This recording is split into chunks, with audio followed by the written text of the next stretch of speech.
que ce problème-là est religieux, alors que non. A lot of people try to say this is a religious issue when it isn't. If the societal problems were improved, he told me, I think the situation would be better. But misery only begets misery. While the world's eyes are on France right now, the U.S. could also be vulnerable to an attack. In Syria, I met an American fighter from the Midwest. Would you support a terrorist attack on the United States? I wouldn't consider it a terrorist attack. Even if innocent women and children were killed? What I consider a terrorist attack is these tomahawk bombs being shot from wherever they're being shot from and killing innocent people. There's no tears being shed from me if something happened in America. Jihadis who have traveled to Syria and Iraq are not the only threat. In powerful propaganda videos, ISIS has urged all Muslims at home in the West to take whatever they have at their disposal, a gun, a knife, a car, and use it to go out and kill. And while the politicians here are searching for answers, many people fear that these types of attacks will become more common. That is our Clarissa Ward reporting from Paris. For more on this, we're joined by Farah Pandit, who was the first ever State Department Special Representative to Muslim communities. She's now on the Council on Foreign Relations. David Ignatius, our friend and columnist for the Washington Post, and CBS News Justice and Homeland Security correspondent Bob Orr also with us. Farah, this was a very disturbing report to me that we just heard from Clarissa.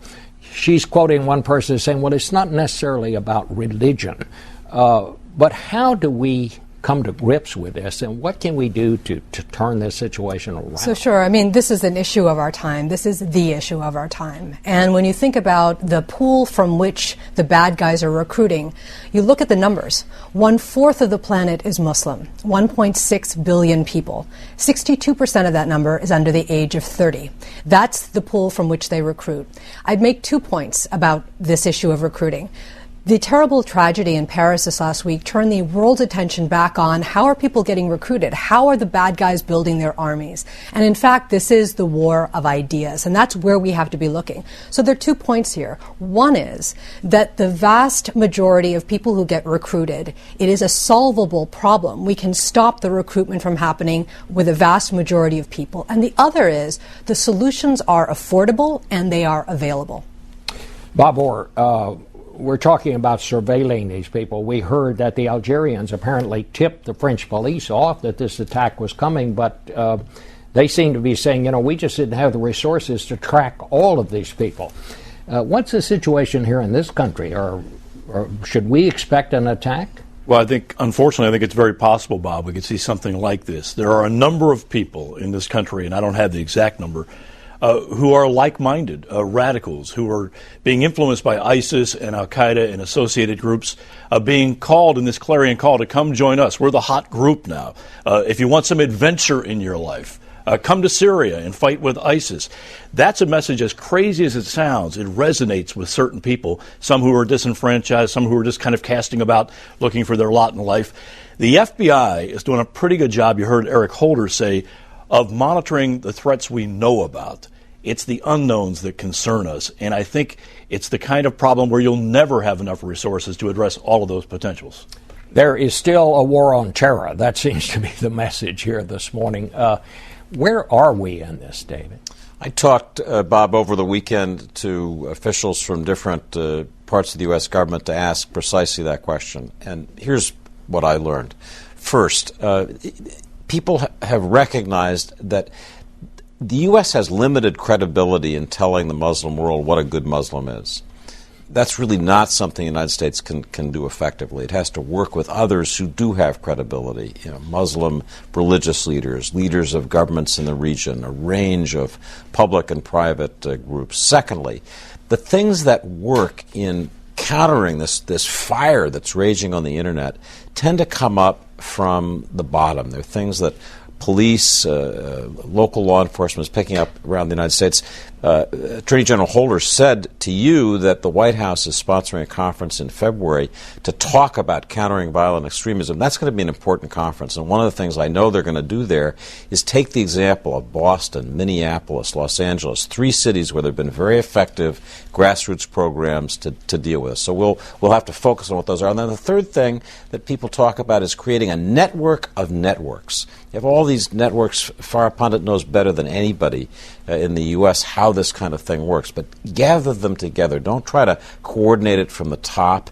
It's in that sense not a war with a general. It's a network of networks dispersed that can deal with this social media phenomenon that we're seeing, that we've never seen anything quite like it before. So how do we get to these people? So one of the good things, to them. Right. We know how kids get recruited. We understand that. In the 13 years since 9/11, we have perfected the art of understanding how that happens. What we haven't done is to be able to mobilize out-of-government efforts, whether it is hip-hop artists or graffiti artists or social entrepreneurs or activists. We have to get them out so that they're blasting the marketplace with alternative narratives to the narrative of extremists. Now, in both the Bush and Obama administration, we have built some of those kinds of networks. But as David said, government can be the convener and the facilitator and the intellectual partner with the ideas that we hear on the ground.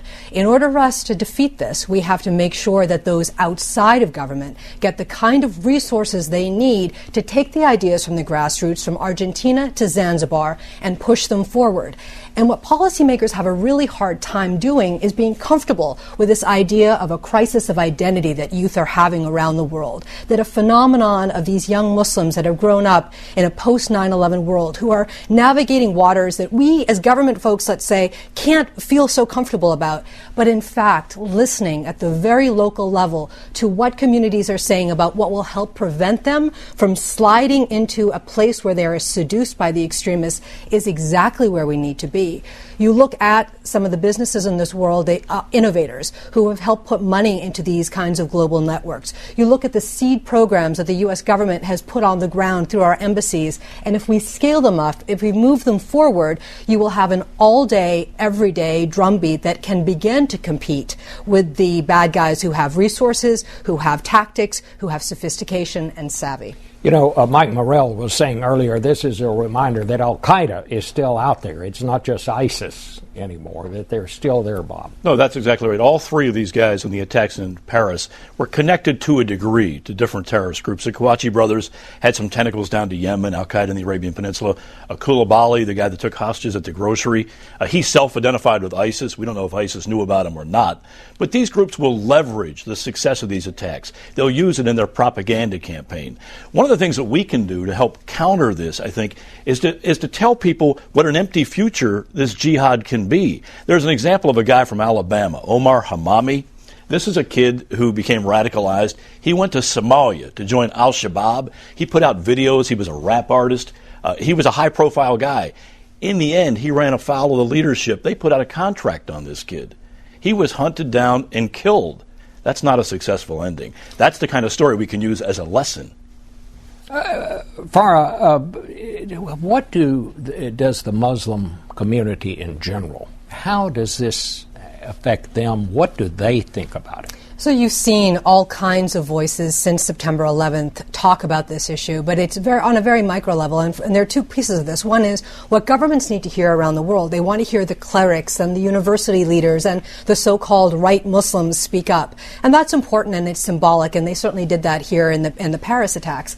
But what you don't hear are those that are the nuanced voices, the hip-hop artists, the people that we don't generally look at and say they count, but actually they do count. Do you know any 16-year-old kid who's listening to their parents about what should happen? No, they're listening to their peers, and it's the peers that matter. And what we have to do is talent scout around the world and lift up the voices that are actually making a difference for these kids.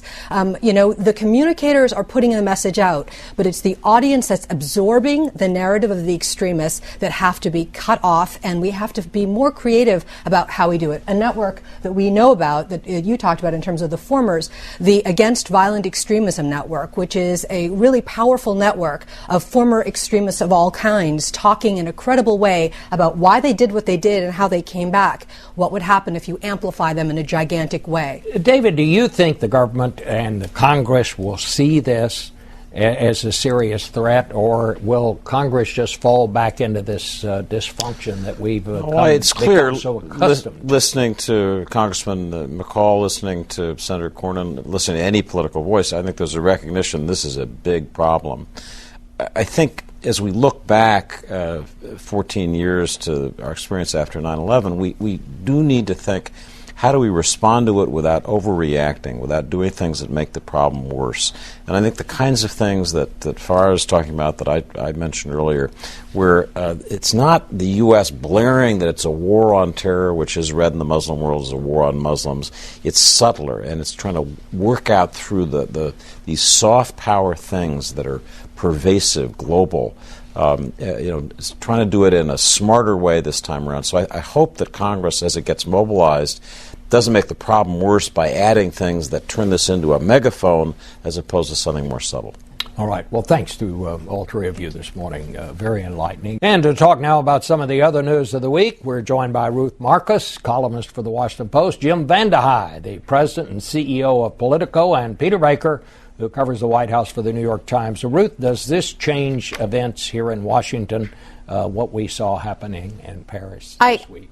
I think it renews the realization of something that we've known all along, which is we are, as you were asking, entering a new phase in the war on terror, which is that there is a constant threat, not of 9/11 type incidents, but of smaller incidents. And honestly, we've been lucky that they have been relatively few so far, and we just need to be constantly vigilant.